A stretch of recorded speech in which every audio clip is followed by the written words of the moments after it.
Attaquons-nous aujourd'hui au premier principe de la thermodynamique.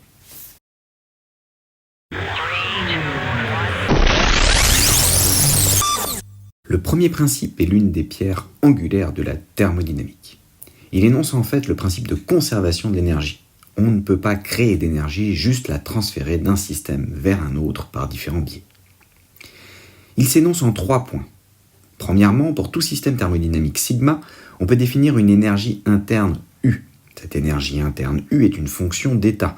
Cela signifie qu'à l'équilibre thermodynamique, U ne dépend que des variables d'état, la pression, la température et le volume par exemple pour un fluide. En deuxième point, l'énergie interne U d'un système thermodynamique est une grandeur extensive, c'est-à-dire additive. Par exemple, si on partitionne sigma en 2 sous-systèmes, sigma 1 et sigma 2, tels que l'union forme sigma et l'intersection est nulle, alors l'énergie interne du sigma tout entier est la somme de l'énergie interne de sigma 1 et de celle de sigma 2. En troisième point, pour un système sigma fermé, lors d'une transformation d'un état d'équilibre initial I vers un état d'équilibre final F, la variation d'énergie totale de sigma est égale à la somme du travail W de I à F et du transfert thermique Q de I à F reçu algébriquement par sigma au cours de la transformation. Alors que peut-on dire de tout cela ? Le bilan ΔE égale W plus Q montre que pour faire varier l'énergie totale E du système sigma, il existe 2 modes de transfert ou d'échange d'énergie qui sont équivalents et que sont le travail W et le transfert thermique Q. Travail et transfert thermique sont des transferts ou des échanges d'énergie et non pas de l'énergie. C'est donc une erreur grave d'écrire ΔW ou ΔQ. Il n'existe pas de variation de travail ou de variation de transfert thermique.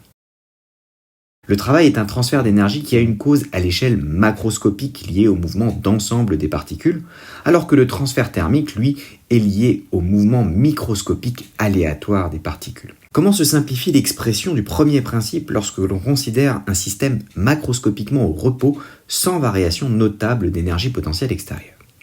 Il s'agit en fait des cas usuels où vous avez votre bouteille de gaz posée sur le coin de la paillasse et vous ne vous amusez pas à la balancer d'un coin à l'autre de la pièce ni faire circuler le gaz sur de grandes variations d'altitude.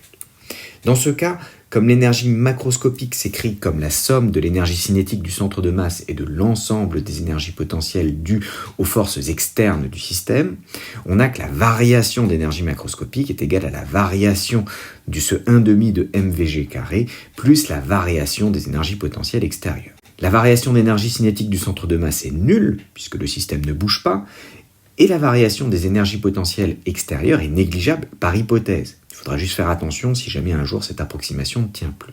En bref, la variation d'énergie macroscopique est presque nulle, de sorte que ΔE s'identifie à ΔU, la variation d'énergie interne, et le premier principe revient à dire que cette variation d'énergie interne est égale à la somme du travail reçu par le système et du transfert thermique reçu par le système lors de l'évolution.